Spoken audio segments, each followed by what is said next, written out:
sagði ekki annað en: vertu þolinmóður, bróðir Eiríkur. Blómin sem eru að vaxa eru ekki svo ólík mönnum sem eru að þroskast.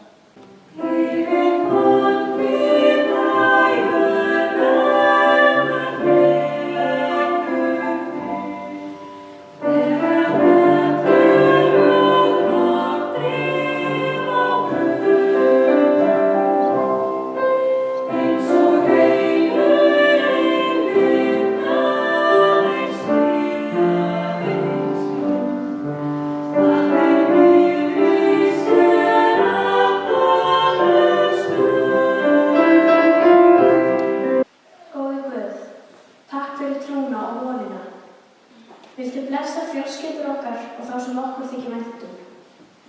Viltu passa þá sem ganga í gegnum erfiðleika og gefa þeim frið. Í Jesú nafni, Amen.